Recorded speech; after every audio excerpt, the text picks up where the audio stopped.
Good morning everyone नतून एक भिडियोते जानाई अनेक अनेक वेलकाम अनेक भालोबासा। आज छिलो 24 फेब्रुआरी पूर्णिमा माने माघी पूर्णिमा। सकाल बेलाय आमरा स्नान करे रेडी हये चललाम आश्रमेर उद्देश्ये। आश्रमे जाচ্ছি এই জন্যই আমাদের বিয়ের পরে দীক্ষা নেওয়া হয়নি, তো আজকে আমরা দীক্ষা নেব। আর এখানে পূর্ণিমা তিথিতেই দীক্ষা দেওয়া হয়। ভারত সেবা আশ্রম সংঘ থেকেই আমরা দীক্ষা নিচ্ছি, কারণ শ্বশুর বাড়ির সবাই এখান থেকেই দীক্ষা নেওয়া, তো অন্য কোথাও থেকে তো আর নিতে পারবো না। তো আশ্রমে আমরা সকাল সকাল চলে এসেছি 7টার মধ্যে। এসে এখানে আশ্রম চত্বরটা ঘুরে দেখছি। এখনও ঠিকভাবে গোছাগুছি হয়নি, আর যে মহারাজ দীক্ষা দেবে তিনিও এখনও রেডি হননি। তো আমরা চারপাশটা ঘুরে দেখছি।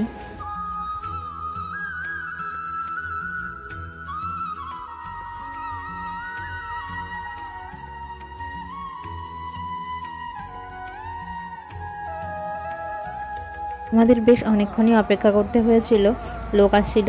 এবার অনেক লোক না হওয়া পর্যন্ত তো দীক্ষা দেবে না, এক দুজনকে।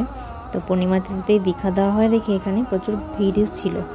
আর আমাদের দীক্ষা নেওয়া এখন হয়ে গেছে, এর মাঝে কোনো রকম ভিডিও করতে পারিনি, তো ভিডিও তো করা যাবেই না, তোমরা জানো ভালো করে।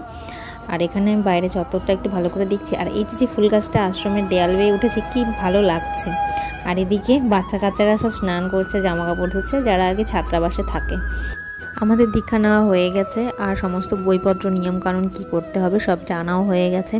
আর এখানে আমরা দুজনে মিলে আবার বেরিয়ে পড়লাম, যাচ্ছি একটু বজরংবলী মন্দিরে। আজ যেহেতু শনিবার, বর্মশাই বললো চলো একবার একটু প্রসাদ দিয়ে তারপরে বাড়িতে যাই। তো বললাম ঠিক আছে চলো।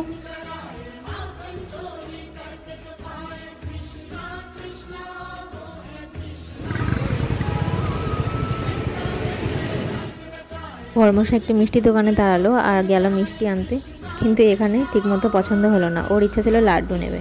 তো পরে আমরা মন্দিরের সামনেই দোকানে পেয়ে গেছিলাম লাড্ডু। এখান থেকে লাড্ডু নিয়ে নিচ্ছি, আর ভগবানের নামে যে সিঁদুর দেওয়া হয় ওটা নেওয়া হচ্ছে। এই যে হলো মন্দির, একদম রাস্তার পাশে ছোট্ট একটা মন্দির, কিন্তু খুব ভালো লাগে এখানে আসলে।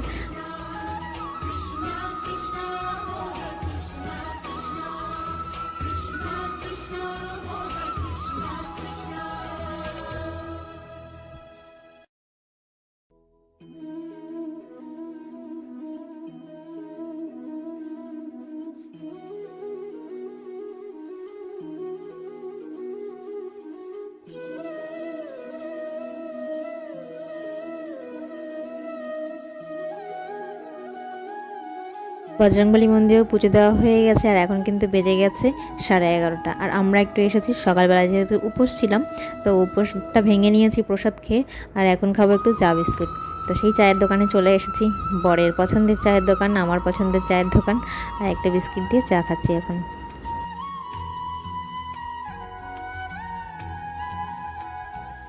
বিয়ের পর থেকে শুধু ভেবেই যাচ্ছি দুজনে দীক্ষা নেব, আজ দীক্ষা নেব, কাল দীক্ষা নেব, এই করে করে 2 বছর পার হয়ে গেছে। এখন ফাইনালি দীক্ষাটা নেওয়া হলো। একটু মাথা থেকে একটা বোঝা নেমে গেল, বা একটু টেনশন ফ্রি হতে পারলাম। বেশ ভালো ফিল হচ্ছে এখন। এবারে মিষ্টি দোকান থেকে একটু কচুরি নিয়ে নেবে বর সকালে ব্রেকফাস্ট করার জন্য, কারণ সকাল থেকে তো দুজনেই না খাওয়া। চা বিস্কিট খেলাম, বাড়িতে গিয়ে ব্রেকফাস্ট করব।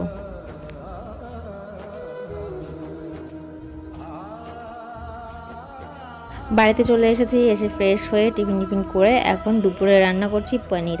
যেহেতু আজকে নিরামিষ খেতে হবে, দীক্ষা নেওয়ার আগের দিন নিরামিষ খেতে হয়, এবং দীক্ষা নেওয়ার দিনও, দীক্ষা নেওয়া হয়ে গেলে তারপরে নিরামিষ খেতে হবে। তো তার জন্য এখন বানাচ্ছি পনির। আর রান্না বান্নার ভিডিও এইটুকুই করেছি আমি, খাওয়া দাওয়ার কোনো ভিডিও করতে পারিনি, পরবর্তী কোনো ক্লিপ নিতে পারিনি। তো আজকের ভিডিওটা এইটুকুই হলো, মানে ছোট্ট মতো হলো।